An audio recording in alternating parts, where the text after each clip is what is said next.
আজকে চলে যাবে, তো এটা একটা রেসিপি করে দিলাম। নমস্কার, আমি লিপিকা রায় চলে এসেছি একটা ছোট্ট ব্লগ নিয়ে আজকে আবারও। ব্লগটা দেখবে আর অবশ্যই কমেন্ট করে জানাবে আমার ব্লগটা তোমাদের কেমন লেগেছে। আজ আমি তেল কইয়ের রেসিপি করব, আর এই যে দেখতেই পাচ্ছ জ্যান্ত জ্যান্ত একদম কই মাছ নিয়ে এসেছে আমার বরমশাই। গতকাল কিন্তু শনিবার থাকার কারণে মাছটা কিন্তু আমি জলে ভিজিয়ে রেখেছিলাম। আর মাছটাকে কিন্তু আজকে সুন্দর করে কেটে বেছে ধুয়ে নিয়েছি, পরিষ্কার করে নিয়েছি। আর এটা কিন্তু আমি সুন্দর করে তেল কইয়ের রেসিপি করব। তো চলো ভিডিওটা সম্পূর্ণ দেখার অনুরোধ রইল। এখন আমি মাছটাকে সুন্দর করে নুন হলুদ গায়ে হলুদ মাখিয়ে রাখলাম। যেমন ধরো মানুষের বিয়ের আগে গায়ে হলুদ হয়, তেমন আমিও মাছটাকে গায়ে হলুদ করে রাখলাম। চলো তেল কইটা কি কি উপকরণ দিয়ে তৈরি করব সেটা তোমাদের সঙ্গে শেয়ার করি। আমি নিয়ে নিয়েছি কিছুটা আদা, একটা গোটা পেঁয়াজ, একটা ছোট্ট টমেটো আর কয়েকটা লঙ্কা। লঙ্কাটা কিন্তু আমি কাঁচাই নিয়েছি, কারণ আজকে আমার বরমশাই বাড়ি থেকে চলে যাবে আর তাকে তো মশলা খাইয়ে পাঠানো যাবে না, সেই জন্যই কিন্তু আমি কাঁচা লঙ্কাটা দিয়েছি, শুকনো লঙ্কাটা দিই। এদিকে দেখো কথা বলতে বলতে আমার কড়াইয়ে তেল দিয়ে তেলটা গরমও হয়ে গেছে। এখন কিন্তু আমি তেলটা গরম হয়ে গেলে মাছগুলো ছেড়ে দেবো, আর মাছগুলো কিন্তু আমি হালকা করে ভেজে নেবো। আর একে একে সব মাছগুলো তেলের মধ্যে দিয়ে দিলাম। দেখতেই পাচ্ছ মাছের সাইজ গুলোও কিন্তু খুবই সুন্দর, একদম বড়ও নয় আবার একদম ছোটও নয়। প্রত্যেকটা মাছ কিন্তু আমি কড়াইতে দিয়ে দিলাম, আর এই মাছগুলো কিন্তু আমি এপিট ওপিট করে উল্টে নেবো। এইসব জ্যান্ত মাছ খেতে আমার বরমশাই ভীষণ ভালোবাসে, তাই তো আমাদের উৎপল ভাই আমাদের বাড়িতে এই মাছগুলো পেলেই দিয়ে যায়। যখন আমার বরমশাই বাড়িতে থাকবে না, আর এই মাছগুলো আমার বাড়িতে আর আসবে না, কারণ আমি জ্যান্ত মাছ খেতে একদম ভালোবাসি না, আর আমার বাড়ির কেউই খেতে ভালোবাসে না। আমার ছেলেরা তো মোটেও এইসব মাছ ছুঁয়েও দেখবে না। সবগুলো মাছ কিন্তু আমি ভেজে তুলে নিয়েছি, তার মধ্যে কিন্তু আবার একটু বেশি করে তেল দিয়ে দিলাম, কারণ তেল কই করতে গেলে একটু তেলটা বেশি লাগে। তেলের মধ্যে আমি একটা দুটো শুকনো লঙ্কা ফোড়ন দিয়ে দিয়েছি, আর তার সঙ্গে কিন্তু কিছু কালো জিরে আমি এই যে ফোড়ন দিয়ে দিচ্ছি, দেখতেই পাচ্ছ। এবার আমি এটাকে ভালো করে নেড়ে চেড়ে আমি মিক্সিতে দিয়ে মিক্সার করে রেখেছিলাম যে মশলাগুলো, সেগুলো কিন্তু তেলের মধ্যে ঢেলে দিলাম। ভালো করে নেড়ে চেড়ে এবার আমি পরিমাণ মতো লবণ দিয়ে দিলাম আর হলুদ দিয়ে দিলাম, কারণ কি বলতো যার যেটুকু লবণ হলুদ দরকার পরিমাণ মতো সে সেইটুকু দিয়ে নেবে। আমার পরিমাণ মতো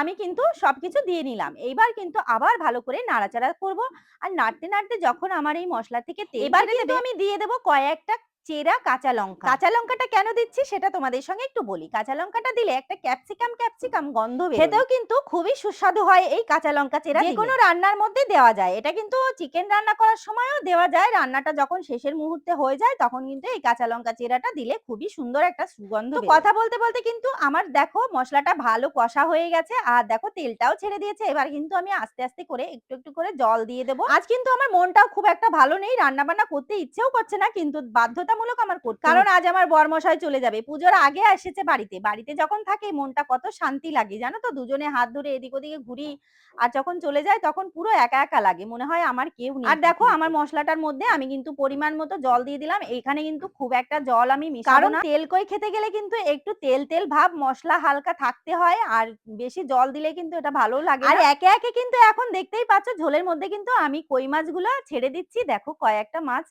প্রত্যেকটা মাছ কিন্তু আমি সুন্দর করে সাজিয়ে দিলাম তেল জলের মধ্যে। এবার কিন্তু এই মাছগুলো আমার সাজিয়ে দিয়ে আমি একটা থালা দিয়ে ঢেকে দেবো। আমি 10 থেকে 15 মিনিট মতো এই মাছগুলোকে জাল দেবো। তো দেখো বন্ধুরা আমি কিন্তু এখন থালা দিয়ে আমি মাছটাকে ঢেকে দিলাম, ঢেকে দিয়ে 15 মিনিটের জন্য আমি ছেড়ে দিয়ে অন্য জায়গায় অন্য কাজ। এখন কিন্তু আমি মাছের তরকারিটা আলগা করে দেখবো যে কেমন হয়েছে রান্নাটা, নাকি আর একটু জাল দিতে হবে সেটাও আমি দেখি। তো দেখো বন্ধুরা আমি কিন্তু এই যে কড়াই আলগা করে দিলাম, দেওয়ার পরে দেখতে পাচ্ছ মাছের তরকারিটা কিন্তু দেখতে খুবই সুন্দর হয়েছে। আমি কিন্তু মাছটাকে আর একটু উল্টে পাল্টে নেড়ে চেড়ে দেবো, কারণ এক পিঠ তো দিয়ে আমি ঢেকে দিয়েছিলাম আর এক পিঠ তো হয়নি, সেই জন্য আমি একটু উল্টে দিচ্ছি, দিয়ে আবার কিন্তু ঢাকা দিয়ে তারপর কিন্তু আমি একটু লবণ চেখে নেবো, কারণ লবণটা হচ্ছে আমাদের তরকারির সুস্বাদু বাড়ানোর জন্য খুবই একটা গুরুত্বপূর্ণ জিনিস এইটা। তো আমি চেখে দেখলাম লবণটা কিন্তু একদম পারফেক্ট হয়েছে, একটুও কমও নয় একটুও বেশিও নয়, আর রান্নাটাও কিন্তু খুবই সুস্বাদু হয়েছে। আর তোমরা তো দেখেই বুঝতে পারছো তরকারির কালারটা কত সুন্দর হয়েছে।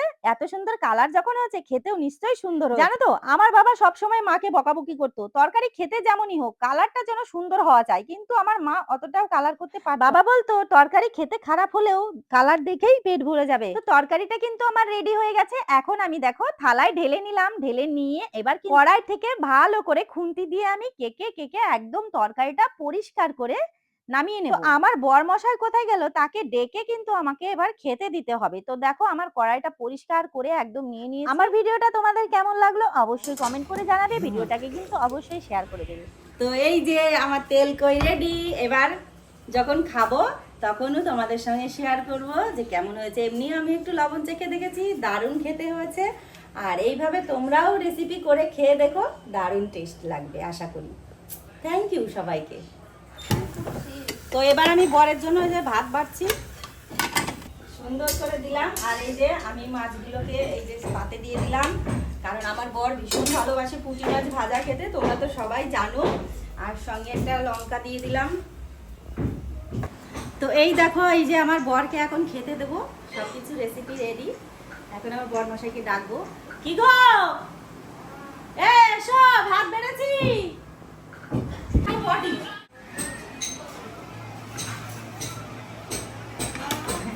কেমন হয়েছে রান্নাটা একবার বলবে। হ্যাঁ, আজকে দেখো তেল কই করেছি, আর এই যে তোমার ডাটা দিয়ে চুনো মাছের ঝোল করে দিয়েছি। খাবে আর বলবে কেমন হয়েছে, ঠিক আছে? ভালো লাগছে? ডাটার ঝোলটা কেমন হয়েছে? খুব সুন্দর। ডাটার ঝোলটা খাওয়ার পরে তেল কইটা কেমন হয়েছে বলবা। হ্যাঁ, এটা করে দিয়েছি, এখন এটা খাবে আর একটু পরে মাটন খাবে। বন্ধুরা ডাটার ভিতরে কিন্তু লবণ ঢুকিনি।